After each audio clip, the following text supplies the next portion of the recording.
Welcome to F&I Performance Podcast, powered by Sym-Tech Dealer Services, your source for everything F&I. Real talk, real experts, real results. Here's your host, Jason Harris. Hey, what's going on, F&I Nation? It is Jason Harris here, and thanks for joining me on another episode of the F&I Performance Podcast, sponsored by Sym-Tech Dealer Services. Today, I'm joined by two awesome guests, Mr. Sheldon D'Souza and Jordan Hearn. Guys, thanks so much for taking the time to jam with me today. I know, Sheldon, this is round 2 for us, so this is going to be fun. But you guys, what I'd like to do to kick things off is get a couple origin stories from you. So everybody out there that's watching and listening has kind of an idea of how you got started in the industry and, how you got up to the point where you are right now. Sheldon, I'll start with you. How did you get started in the automotive industry? Yeah, first of all, thanks for having me again. So I spent quite a bit of time in the customer service side of things in aviation for about, close to 9 years. And then when I moved to Canada, again, I went back to aviation for a bit as an analyst. And then after that, moving to Sym-Tech around 2011. And I started my career with Sym-Tech as an analyst to now where I am in field operations. That's kind of my journey into automotive. It's been about 9 years, I would say, that I'm in automotive. At work, I think I'm called the honorary car guy. So I take that with pride. That's cool. Hey, Jordan, for yourself, how did you get started into this crazy world we call the auto business? So actually, I was a self-employed Class B mechanic. I was an automotive electrical expert, I guess you could say, and then I just started into selling cars and worked my way up through new car manager, used car manager, was in the office a little bit, and then worked for Sym-Tech to be for the last 8 years. I was started from the specialist pool and worked way up to district manager, regional manager, senior regional manager, and that's where I am today. So it's in your blood. You got sucked into this. Yeah. I find a lot of people they get into the industry almost completely by accident. Very seldomly have I run into somebody who goes like, yep, I grew up and as a 7-year-old boy or a girl, that's what I wanted to be. I wanted to be in the automotive industry. We all kind of fell into this industry kind of one way or another. Hey guys, the topic for today's conversation is F&I strategies. And with everything that's going on right now, I think every dealership out there has to kind of relook and rethink, some of those strategies. But the first thing I want to do before we kind of get into strategies as far as execution, I want to talk a little bit about the strategies behind hiring.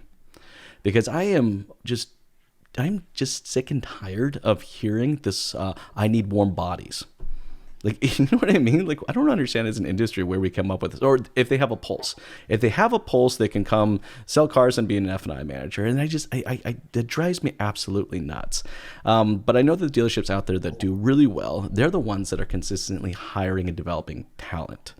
And I want to kind of get both of you guys' thoughts and opinions of kind of what new talent is going to look like going into what's called this new norm, because there will be a fair amount of individuals that will still want to engage on a virtual level, not necessarily just an in-dealership level, way more than it ever has been in the past. So I think the talent that we hire is going to have to change.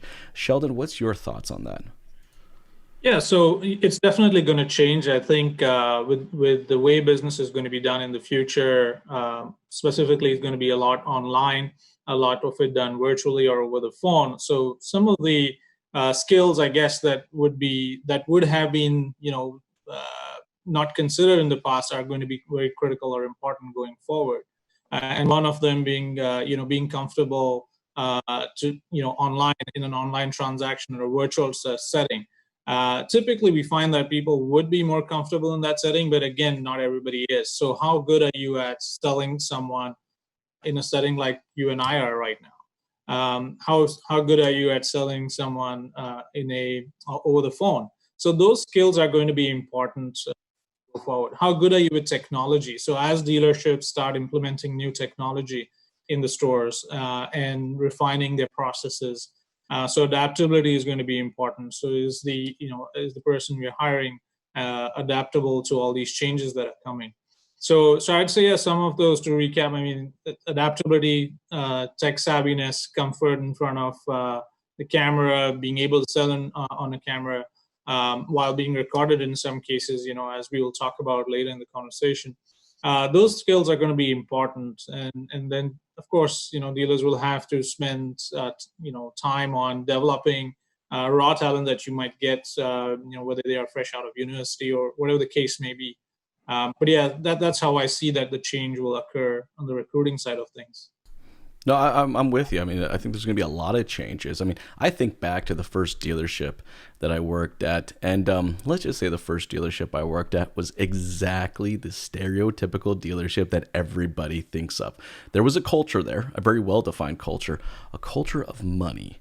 And, we were a bunch of degenerates, all right, that did absolutely stupid things, but it was all in the name of making money. I mean, I grew up, because that's kind of where I first started.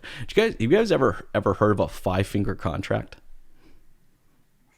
Okay, I wonder if I've asked a few Canadians up here. Very few of them ever heard of 5-finger contract. All right, I actually had a business manager, an F&I manager, actually show me this one time, what a 5-finger contract was. He would take the contract in his hand and he'd fold over his fingers. And those fingers would actually be hiding a couple series of numbers. And so he would put his hand on the desk like this, and we'd tell the customer, okay, just go ahead and sign there, there, and there. It's called a 5-finger contract.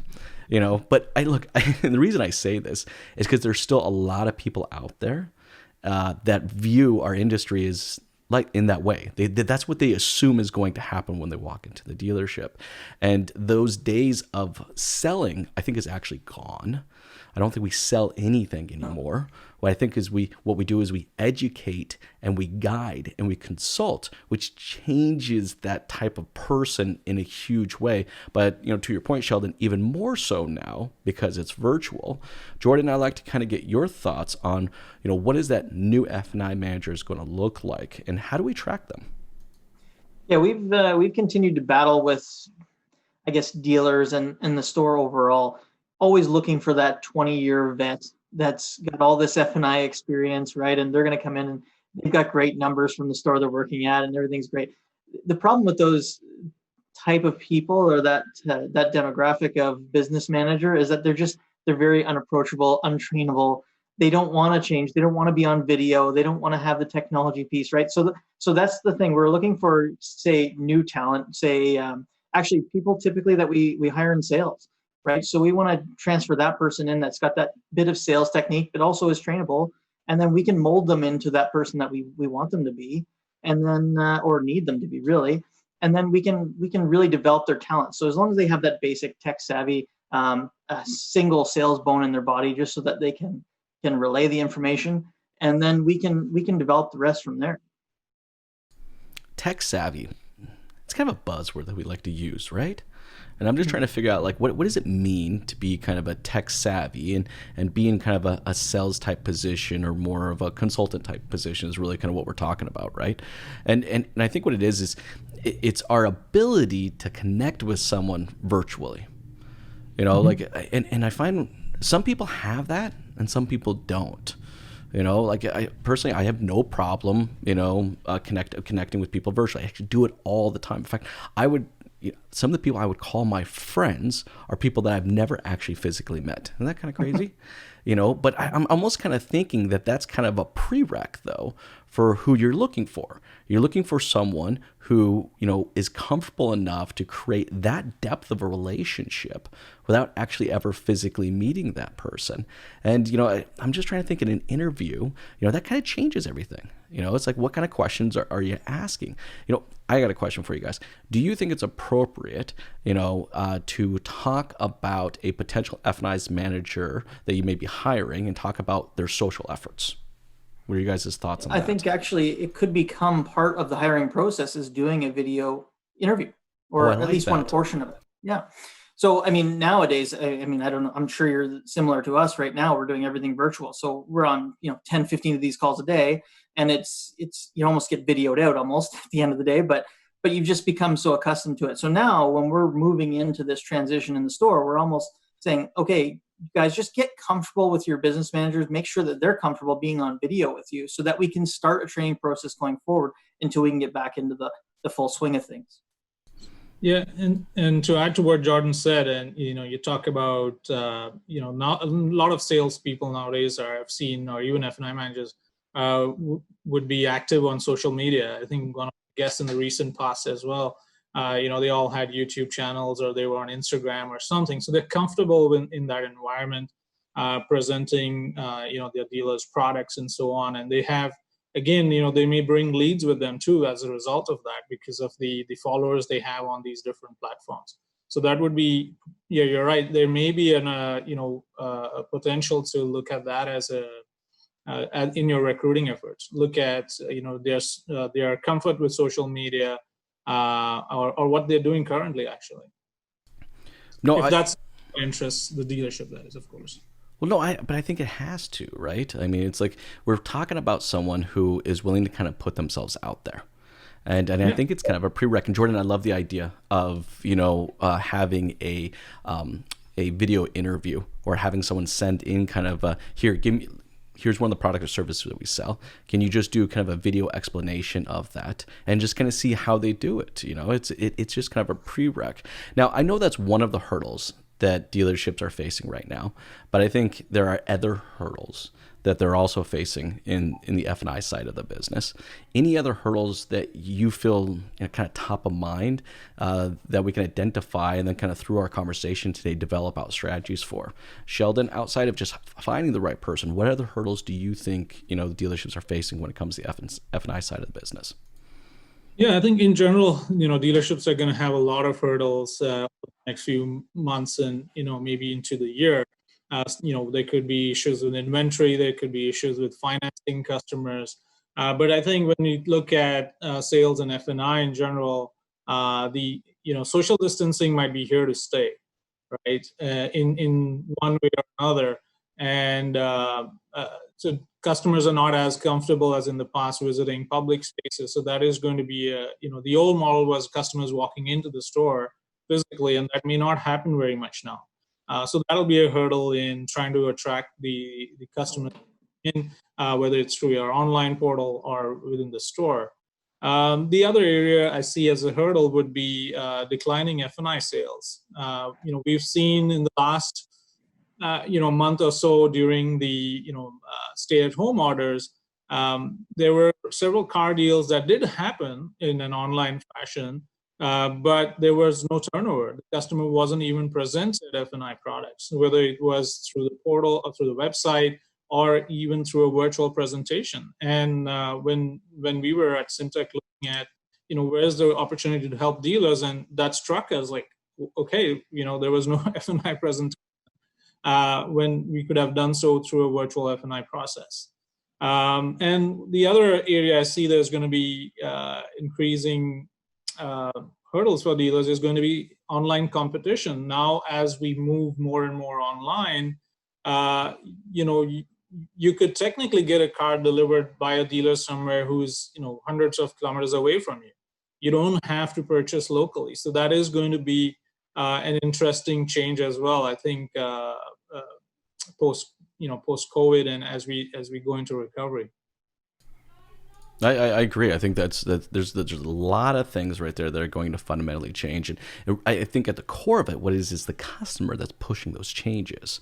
Mm-hmm. It's like we're not identifying these changes, guys, just because we're industry experts and these are our thoughts and opinions. I think what you said there, Sheldon, is really at the core. This is what the customer expects.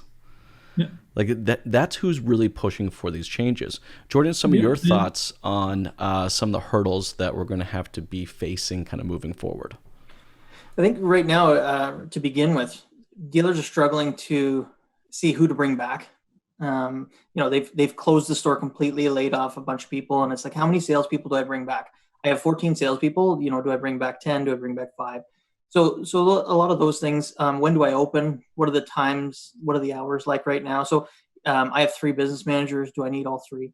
All those kind of things right now is in the forefront. We have some stores that aren't opening until next Monday. So, and then they're going to be a 9 to 5. So again, it's, hours wise, what's the business manager job look like?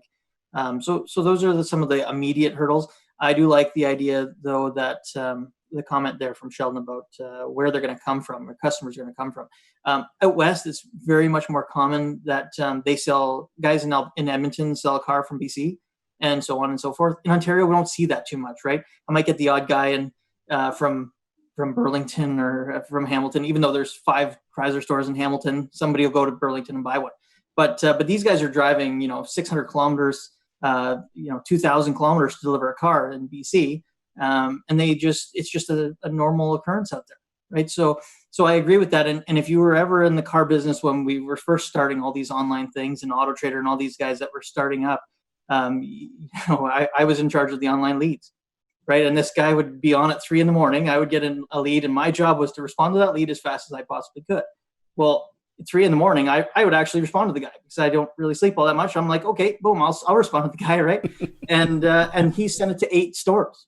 So, that's going to be more of something to watch out for. And really, if you don't have an internet manager or a auto leads manager, like that's going to be a huge, huge opportunity for every store going forward, as not only just for videos, but also for these online leads that are going to come from all over the place at all hours of the night, whenever, right? And it's going to be about who responds the best. That's actually really well said, Jordan. And I think, for dealerships, we have to find how we're going to be more productive with the people that we have. I think the customer has found ways to be more productive with their time. And now it's kind of up to us to find ways to be more productive with the people that we have. So that we can kind of mimic the time expectation the customer has. I mean, for example, it requires 4 people to sell me a car. Like, I got to talk with the internet person or the BDC person, and then I got to come in and I got to talk to a salesperson, and then that salesperson introduces me to the sales manager, and then after I'm done with those 2 people, I move into an F&I. I mean, what? I just don't think it's necessary. And I know people out there might disagree with me or not, but I think there needs to be kind of a consolidation of roles here. In fact, actually, I want to hear kind of your guys' thoughts, and if you guys are seeing some of this right now. But I'm seeing people kind of consolidate some of these efforts. For example, let's talk about the F&I manager. The F&I manager and the sales manager is one of the same roles. Why? Because the sales manager usually gets involved in a deal early on, which is what the F&I manager needs to be doing in the first place. All right. The sales manager is usually the one in charge of negotiations and payment presentations, which the F&I manager should be a part of because they want to create a holistic approach to the purchase, not have just the purchase of the car, then go purchase some products and services afterwards. Let's talk a little bit about kind of people strategies and kind of what your guys' thoughts are. I mean, hell, I know somebody right now that has at their dealership, the salesperson is the salesperson and the service advisor to that customer, which I actually thought was kind of cool. At first, I was kind of taken back by it a little bit, and I was like, I'm not sure. But then I thought about it from a customer's perspective. So I go into a dealership, I create this relationship, and then I continue to have the same relationship with the same person as I'm servicing my car. I mean, I know it's early on in them trying this out, but I foresee retention rates being through the roof. What are you guys' kind of thoughts? Sheldon, I'll start with you, of the strategy with our people. Right. So I think the key thing you were saying earlier was customers have got used to a lot of things in the last couple month or so now. I was listening to a podcast yesterday where someone was saying they were not, they've got accustomed to receiving ordering groceries online. Things like that. All these little changes are really going to cause some behavioral changes, right? And among customers, and expectations are going to change. And to your point, dealerships will have to respond to that. And one of the areas would be, how do you serve the customer or the guest when they come into the store? To your point, how many people do they meet? Is it really necessary? Everyone's going to have to look at their specific dealership and see where the opportunities or areas they can streamline things and make things a lot more efficient. And potentially, combining that role could be one of those areas, where you combine the sales manager, F&I manager role, or the salesperson, F&I manager role, and make that into one.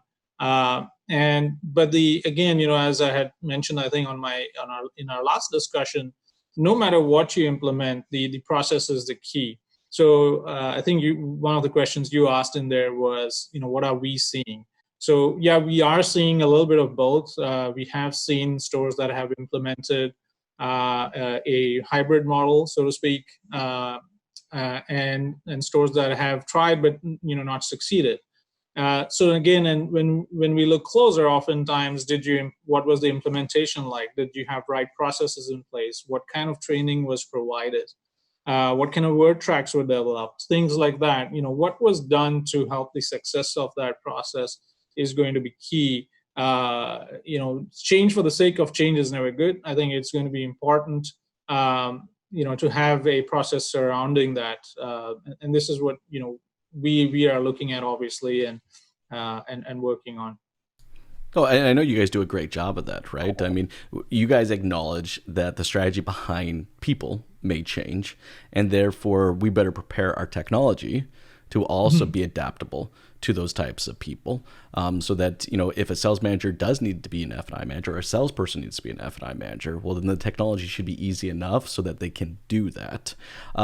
Before we get into that, because I actually do want to talk a little bit more about the tech side of that, but Jordan, for yourself, how do you see the strategy of people changing? Are you seeing any changes out there right now, or do you even have some ideas yourself?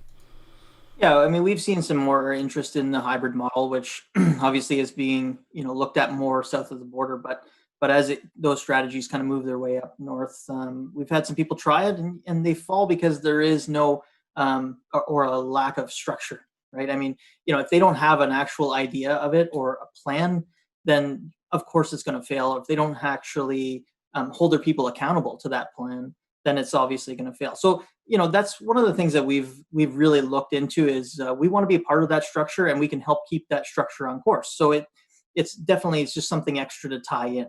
Obviously, we need the dealers, commitment level to be the same. But certainly we've seen some strides, and a lot of stores can really be successful at it. Also now, when you look at it, less contact is going to be more contact, if you know what I mean.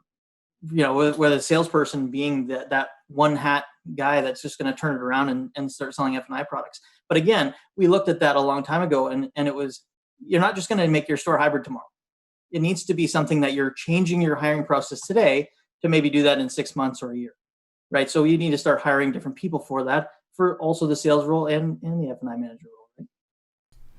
Well, I also think just kind of like from a profitability perspective, like we have to head that direction.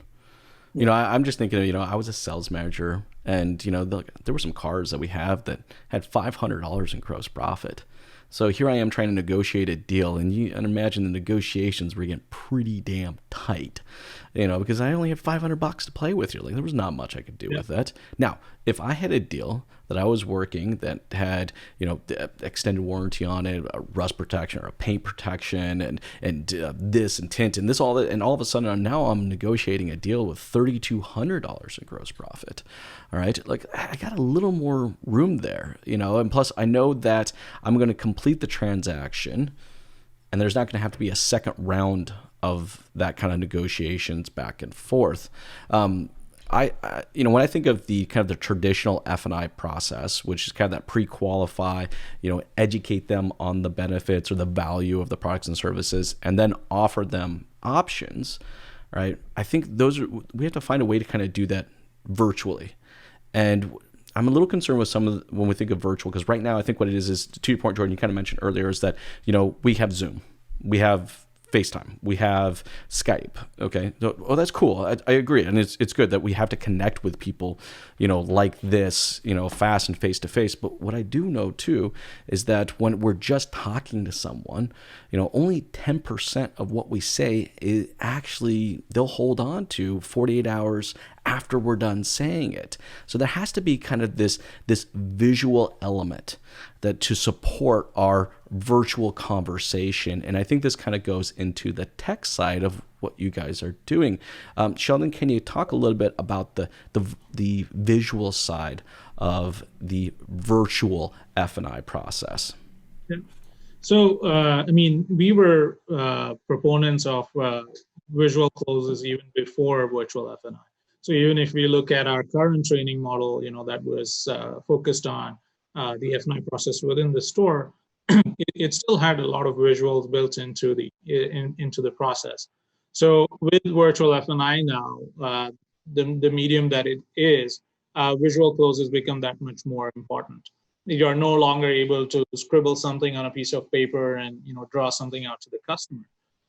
Now it's just going to look very clunky when you're trying to use the annotations within any of the video conferencing platforms you use, right? Or Adobe or what have you. So it's going to be important that your product presentations are slick and easy to understand, not too complicated for the customer, and explains the product clearly. So visual closes are going to be very, very important in the virtual setting.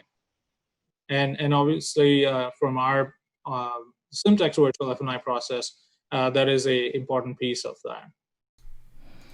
Hey, Jordan, for yourself, you've been in the dealership. You spent a lot of time on the floor and operations. Your thoughts and opinions on kind of that visual presentation and what is required to execute a proper visual presentation. Yeah. So the big thing for us is when we actually put, say, a menu on the screen, for example. Having a menu is a great part of it, but it's not the only thing. I mean, we need to have a process to help a customer follow along. Obviously, the menu process shortens the time of things. We're not going to pull out a brochure and go through the 2,600 components of a warranty.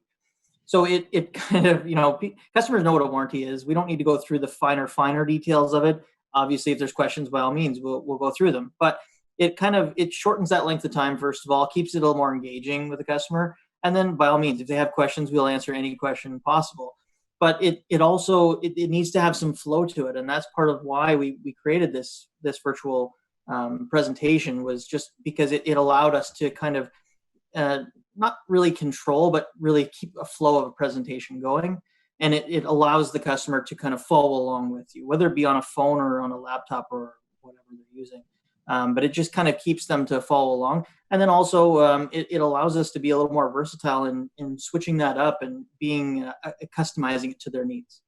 But I like what you keep mentioning that word presentation. And, we often used to say selling skills, but it was actually now we're talking presentation skills now, because most of what we're doing is really just presenting the options to that customer. Obviously we'll help them at the end to kind of persuade them into making the right decision, or get themselves out of their own way. But really, it's a lot more presentation instead of selling skills. So it's good. I like the. Well, we're guiding them. Yeah. Like between the two of you guys, between all of us, does anybody like getting sold? No, nobody likes it. Like nobody likes that feel. Like it is the worst thing in the entire world, right? And from a dealership's perspective, it should be a goal that no one walks out of that dealership feeling like they got sold something, because they're not going to come back for service. They're not going to buy their next vehicle from you. They're not going to refer the 4 or 5 friends that, a happy customer will typically do. Like, it is just a bad idea. Okay, congratulations, you made $800 more on that transaction. But seriously though, like we have to stop playing the short game, and we got to play the long game. And to do that, we got to put the customer at the center of what we do and what we say. I want to elaborate on something you said, Jordan, because I think there's a strategy in that. You mentioned flow. And I think every good flow, there's a strategy behind the flow. Can you elaborate a little bit more on how you see, the flow kind of going, as far as a presentation? So one of the hurdles that we've seen in the past is, you put a menu in front of someone, and the first thing they do is they look down to the payment, right? And they look down at all the other payment options, and they're starting to make their decision based on that, or something that a salesperson has said before they came in. They're already getting preconceived notions of, how am I going to say no to this person because he's going to offer me this, and this. So, we look at things like, the pen move, the follow along, the arrows and the check boxes and stuff like that, just to kind of maintain the focus. In person, we can see body language. We can, the crossed arms and the sitting back in the chair, all that kind of stuff. On video, it's going to be a lot tougher to do that. That's a really good point. Yeah, so we want to do check boxes and arrows and stuff just to kind of make sure that they're following along with us and that we're not losing Wait, them. real quick. I just want to identify. So the customer has to check it off? No. So as the business manager is following through it, they're checking off, or they have an arrow beside what they're talking about, so that it keeps going down the list, and then it points to the payments, and then we put a red X on the products that they're forfeiting, and go through things, or stars. You know, I want to think about that for a second, because I actually like the idea of having the customer hit the check button box. Okay. Something I did at my Mitsubishi dealership, which Mitsubishi gave me a hard time for until they saw the numbers, and they were like, "Okay, fine, do whatever you want." Is that I got rid of all my desk. Because honestly, I hate desk. Like, I truly hate desk. You know, just from a psychological perspective, it's like I sit on one side of the desk, you sit on the other side of the desk. We're in this proverbial game of poker, and it's like, I got my cards, you got your cards. We're going to try to do something here. I got rid of all of them. I turned to round tables, which is not a new thing, right? It's very common in the States. Not so common maybe up here, but it allowed me to actually sit side by side with them.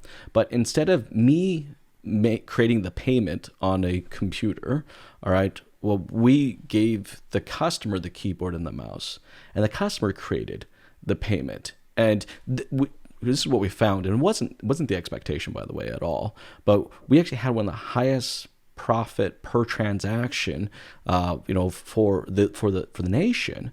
And for the simple reason is we weren't the ones creating the payment. The customer was one creating the payment. So I'm curious, how hard would it be just kind of turn that monitor, or give them a remote desktop type access where they can kind of check off the boxes themselves? Because then really what they're saying is that, yes, I understand now. I'm hitting the checkbox because I understand. Would that be an easy thing to do, Jordan? Yeah, so Zoom does allow you to annotate somebody else's screen. It's definitely possible, and this will just come back to the typical, customer mirroring and knowing your audience as to whether or not they're going to be comfortable with it or like it. But having said that, though, yeah, sure, if the customer is all about it, by all means, you can put your star there instead of me doing it. I mean, it's that's great. No matter what, they're picking something if that's the case. So. I apologize. I didn't mean to stop your flow there because you had a good flow. Continue your flow. No, but so the end result too is that once we create these custom options, it allows us to, just by using the annotation features in Zoom, it allows us to not have to switch off screens. So if you're sharing your screen and then you flip off and then you flip back on and then you flip off, it can be a little bit irritating for the customer. So there's some extra things that we're doing to kind of like adding a second screen as a recommended tool. Certainly allows everybody who's actually using it as a presentation some seamless transitions to flip their screen over, or continue to create a custom option on a screen over here that the customer doesn't know. We're just expediting the process. So again, customers, this is going to be new to them. And then having a 45-minute video call presentation, probably not going to be the answer for a lot of them. So we want to make sure that it's concise. But again, like, that's all back to process. And if, we have to actually have a process and execute it. So that's actually a really good point. I mean, like, I don't think anybody wants to sit down and do a 45-minute, video chat just about F&I. But that's also, if we're pre-qualifying way in advance and we're having the conversations way in advance, and the F&I presentation and the payment presentation is actually kind of one of the same, then it seems like it's okay to, have a 30-minute, payment / F&I presentation. Sheldon, is there anything you would like to kind of add to that strategy of the flow, for a visual presentation? Yeah, I mean, I agree with a lot of what Jordan said there. I mean, and that's basically part of our process. So I think you mentioned earlier, you keep the customer at the center of the transaction, right? So in our role is essentially to shepherd them through the process, right? You're taking them through the process, understanding what they need, listen to what they have to say, ask the right questions. And it's basically a form of prescriptive presentation, right? You have all the questions, how, their driving habits, things like that, and you're presenting products that are relevant to them, that resonate with them, and obviously that's going to drive success compared to, as Jordan said, putting a menu and in front of them, and or whether it's 4-column, 2-column, whatever option you go with, their eyes are probably going to go all over the place and probably looking at payments primarily versus the product and what's behind it.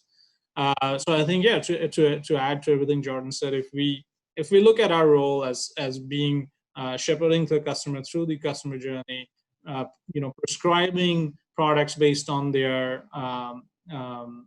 on the questions we've asked during the process, during the interview, then it's going to certainly drive results and success, because the customer now feels like I wasn't sold, I was presented with something that I was interested in, that I will use down the road. And you know what I've found with customers that don't feel like they got sold, they use words like, that was a good experience. You know right. What I mean? Like, I love the word experience because it goes both ways. Like, you can have a good experience and you can have a bad experience, but I think the key of having a good experience is that they don't feel like they got sold. I think with dealerships, not only do we have to focus on kind of the right now as far as the things that we need to change, but we also got to have some growth strategies. A lot of my time consulting with dealerships actually have to do more with growth strategies, because I find, dealing with the right now, meaning, putting out the fires, they're pretty good at. I find as an industry, we're actually very good firefighters. Something's happening, we'll run over to it, we'll kick the door down, we'll break a bunch of chairs, and we will fix the problem right away, but we're not quite thinking about 90 days out or 180 days out, or let alone 2 weeks, maybe in some cases. But we have to have that growth strategy. I think growth strategies are going to change right now, because I think we have to look at a growth strategy on our virtual presentations and then a growth strategy on our physical presentations. I don't think it's going to be fair to actually clump these things together. Think of it's kind of like, when you're stepping up to the plate and you're going to swing, there's kind of two different ballparks that we're kind of playing here. And I think it's time for dealerships to have a proper growth strategy for both, identifying that there's different customers. Some customers are going to want to have more of a virtual, or as much possible virtual type sales process. And other dealerships will, and other clients will still feel comfortable coming in, and doing the business that way. I know for a lot of people out there, they're talking about, how the industry is going to go down and we're going to see a decline in business. And I don't know about you guys, but I fundamentally disagree with that. I came off the recession and there was just a floodgate of opening up business. Anybody's in market for a car right now, or was in market for a car the last couple months, they're still in market for a car. They haven't disappeared. Plus I don't hear anybody talking about, here in Canada, the 15% of our entire population that relies on public transit to get around. I think a large percentage of those people are going to be in market for a car. So we have to have these growth strategies, a digital growth strategy and still a physical growth strategy. Let's talk a little bit on the digital growth strategy. And that kind of all starts with the website. Right? Like I'm finding dealerships right now are really looking at, their website is not the glorified brochure of the past, which for the most part, that's how they treated their website, was like just a digital brochure, but they actually are seeing their website as a digital version of their dealership. So let's talk a little bit about strategy behind the website. As far as, kind of moving forward, now we're kind of getting to the norm. What are you guys' kind of thoughts and ideas on how we can kind of change, or things we should be doing to our website to make it more virtual friendly when it comes to both the sales and the F&I process? Sheldon, I'll start with you. Yeah, you made a good point there when you mentioned about the 15%, I think you said, of the population that's using public transit. So I think there's going to be a lot of opportunity in that sense. There'll be new customers that may not have previously considered a vehicle, are now going to look into one. So there's definitely a lot of opportunity in that sense. Now, going back to our topic here in terms of the website. So, as we typically say, it's the virtual front door to your dealership, right? That's the first touch point, essentially, from the customer to the dealership in a way. Even before they have made a call or any other way, that would be the first place, they would have interacted with you in one way or the other. And especially when you consider, I think there was a Cox Automotive study last year that said 61% of the shopping time was online, right? And yet there's a significant chunk of that buying process that is not done online. I think of the respondents in that same survey, there were only about 5% that said that they were able to select an F&I product online. So I see that the changes that we are going to see coming from here on is obviously the push towards more digital retailing, digital F&I, able to sell F&I products as part of your buying process, your car buying process. You're going to see a lot of that. That's going to be a strategy a lot of people will have to adopt, sooner than later. And especially, if there is ever going to be a second wave, or if there is going to be another pandemic in the future, you're prepared for any eventuality like that. So it's going to be important to adapt a digital and a virtual strategy. And even today, I think earlier in the conversation, Jordan mentioned that his commitment, he was at 3:00 responding to a lead, and that may become the norm. Like you will, this requires commitment. You will have to have someone who is looking at these leads all the time, because if you are not, somebody else is. And so that's going to be important. Having your website up to date with the most current information is going to be important. Even during COVID, I noticed there were several websites that did not specify how they were doing business. Isn't that not crazy, Sheldon? I mean, come on. Yeah. I saw some dealerships, we didn't even know if they were open or not. Yeah, exactly. And even if you just did a Google search, it looked like they had normal operating hours, and it wasn't the case. They were not open, or they were online. And the risk with not monitoring all that is you would have, because Google does allow customers or the users to update information for a business, it's possible that the customers will do it for you, right? So you want to be on top of that. You want to provide customers the most current information. What are you doing? What are the precautions you're taking? If you're doing test drives, how are you doing them? What are the measures you're taking to sanitize the vehicle and so on? So I think the website, dealership websites are going to be an important tool in their sales growth strategies going forward. I would not be, I'm not going to say yet that we are completely there yet in terms of, fully buying your vehicle online, in an e-commerce kind of way. But we'll get there. I think we'll get there sooner or later. But we have to start working on it now. We have to look at both the digital strategy and the virtual strategy and see what applies to our markets, to our customers, and in our specific location and the areas we want to serve. One of my first manager type roles was they made me an internet operations manager. And that's because at the time they didn't know what the hell to call me. There was no name for it, right?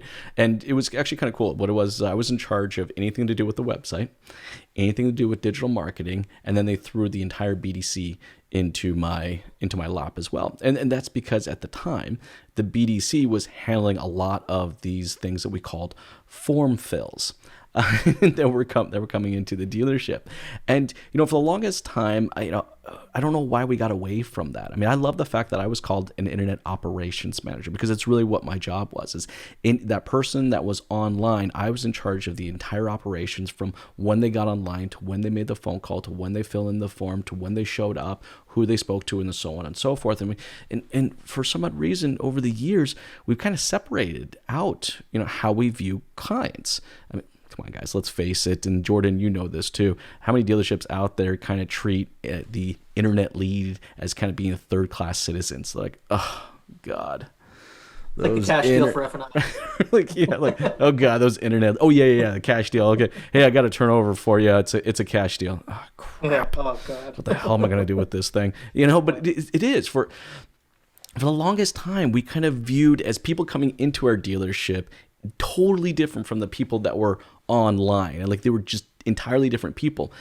I think the fundamental shift right now is everybody is an internet customer now.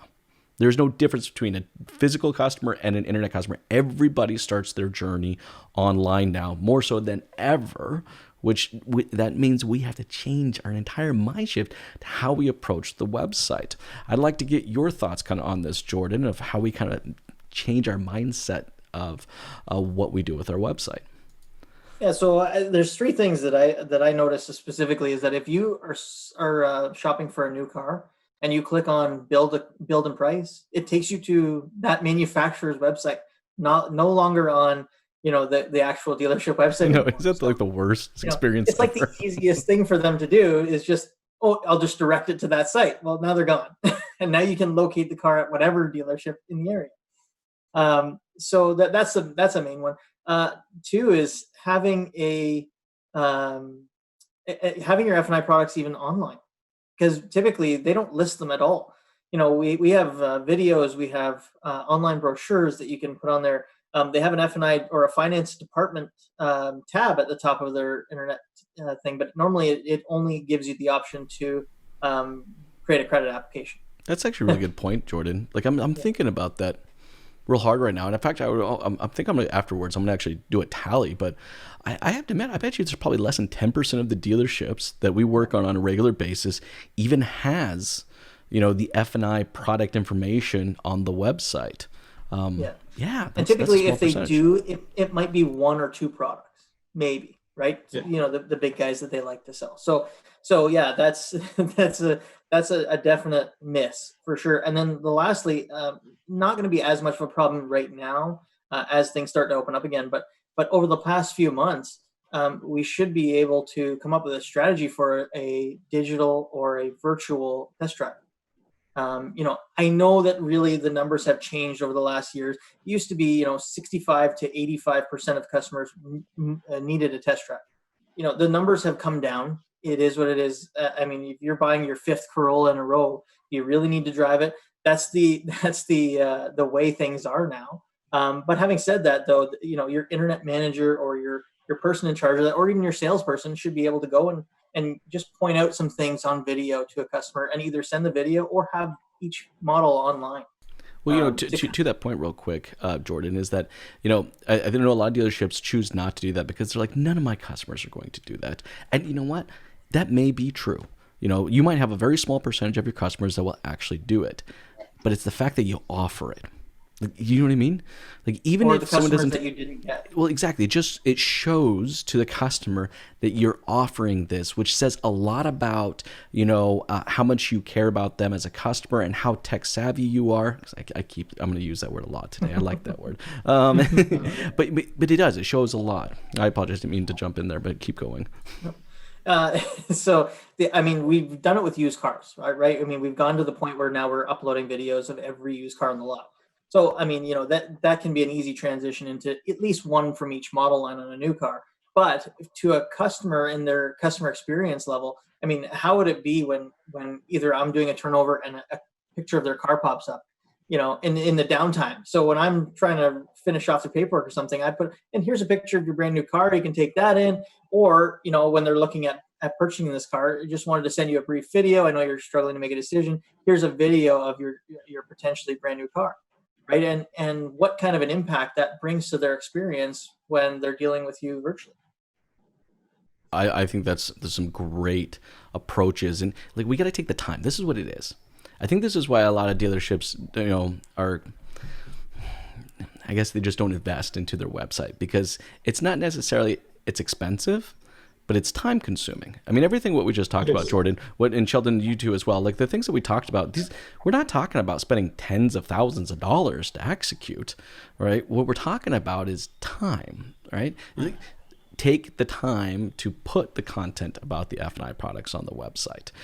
Take the time to craft out a flow that you want the customer to take, through your website, and really try to just put your customer hat on and go into your website. Like, I'll give you one when it comes to kind of a website strategy that still blows my mind today. And actually, I get pissed off at a lot of website providers for this, is that we have not changed the information that we ask for from clients in 20 years, right? It's literally first name, last name, All right, firstborn, blood type, and shoe size. That's the information you need to give me so that I can have a conversation with you.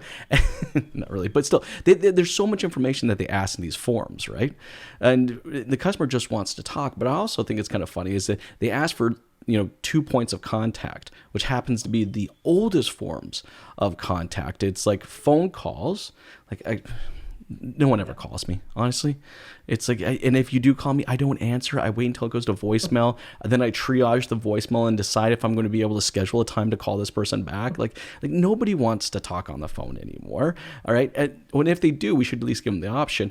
And emails. I mean, come on. Since the time that we've been on this podcast, I have 72 emails in my inbox. Like, that's the way I want to talk. Like, everybody knows that if they want to get a hold of me, you DM me on LinkedIn. Because I'm going to be fast about that, right? Why can we not change? I think it's a strategy a lot of dealerships need to actually execute is in those forms, all right, ask the customer how they want to talk. I bought the last car I bought, I'm serious, 90% of the communication was done via text message. Like, I did it over text. I was in between meetings, on the road, all of that was there. I think we have to ask the customer, and that creates a better experience. If someone wants to chat with us over Instagram Messenger or Facebook Messenger, okay, cool. Just put your handle in there. We'll reach out to you. That's one thing. And the other thing, though, I think for a website strategy I want to throw out there for dealerships is when you want a customer to fill out a form, give them a reason to do so.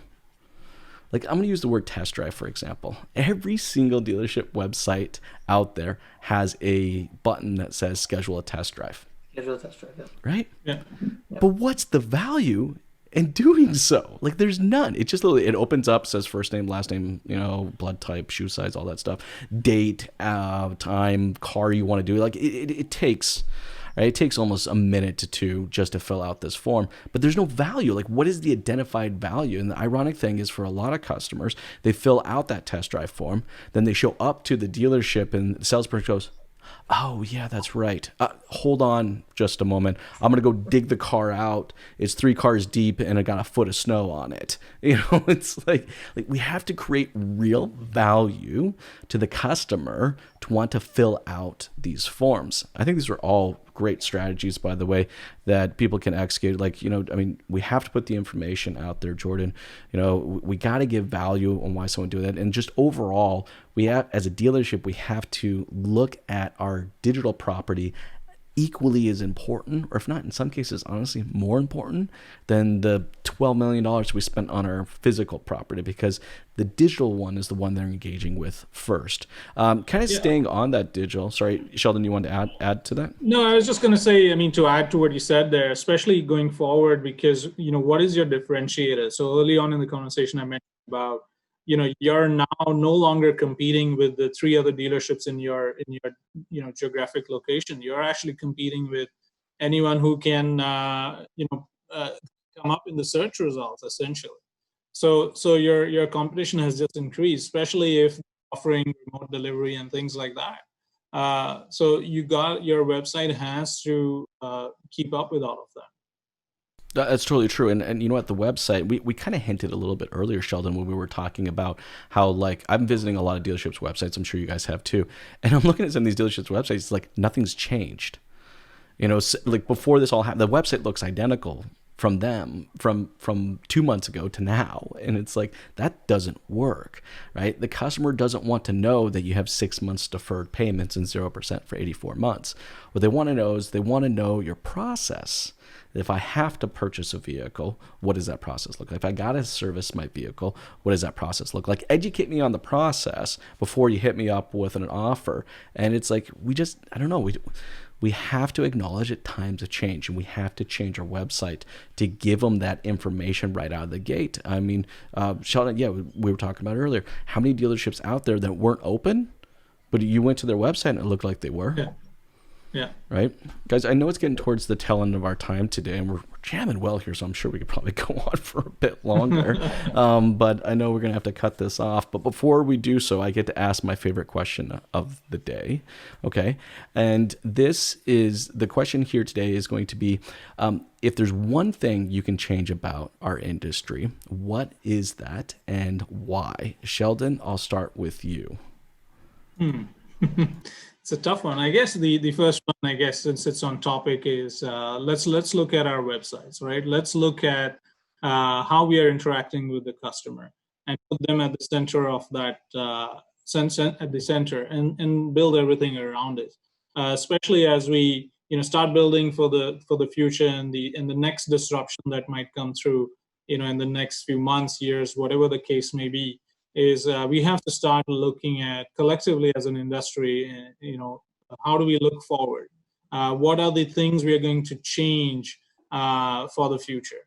And I would say that that's where we need to start changing, which is start looking at the future, start looking at how the customer is going to interacting with us in the going forward. As I mentioned, customers have got used to shopping online in the last month and a half, 2 months. They have adapted to a new way of doing things, and how are we going to adapt to that change? So that is, that would be one area I would say as an industry we need to start looking at. How are we going to do things differently? Great point. It is. You know what it is at the end of the day we have to be proactive. Yep. Like we just as an industry just have to stop being so reactive and really take the time, sit down. And this is a great time to do so, to sit down, have these discussions, create these strategies. Jordan, for yourself, if there was one thing you could change about our industry, what would that be and why? I mean, obviously, I think that what Sheldon said there is great. Continuous strategy is forefront. I mean, obviously, we can have a strategy from 10 years ago and it hasn't changed. I got to tell you, for a lot of stores, hasn't changed from 10 years ago. So continuous strategy, I think, would be more focused for me. But separate to that, adaptability and just, there's so many times, I mean, I prospect a lot and stores all across Western Canada. And the amount of times that I get a phone call and say, no, you know what, we're good. We're at X dollars a car. That's great. But what's your customer experience? Right. And just the ability to even have a conversation sometimes, because they just want to be so fast to click and hang up because we're good in my perspective or in their perspective. So that just that adaptability and being able to have a conversation about some stuff. Obviously, I'm not going to stop there, but in certain areas, it'd just be a little easier to have a conversation, break down some barriers. That's all. No, I'm with you on that, Jordan. I actually have a term for that. I call it full belly syndrome. And it is literally, we spend a lot of time talking about what we have done, not what we could have accomplished if we just, pushed a little harder, which is, it's just something unique. It's just, we're one of those industries that are okay at batting 250. We're like, it's fine. Hey guys, thanks so much for taking the time to jam with me. For everybody out there that's watching and listening and would love to connect with you two gentlemen, what is the best way to do so? Sheldon, I'll start with you. Yeah, so the best way to reach me would be on LinkedIn. My contact information is up to date there, or shoot me an email directly at sheldon.D'Souza@Sym-Tech.ca. Awesome. Hey, Jordan, for yourself, best way to connect with you, sir? Yeah, LinkedIn, of course, everything's up to date there. Email is jordan.hearn@Sym-Tech.ca. I have Instagram and Facebook and any possible form you can think of, except for Twitter. I'm not a Twitter guy. Everything else, though, I do have. So you do Snapchat? I can look you up on Snapchat? Snapchat, absolutely, yeah. Oh, yeah. I got the locator on, too. You'll be able to see where I am. Okay. If anybody can find a TikTok of Jordan, please email it to me. Hey, guys, thanks again for taking the time to jam with me today. This has been a lot of fun. Thanks a lot. You guys Thanks, have a good Jason. one. We'll see you. You too.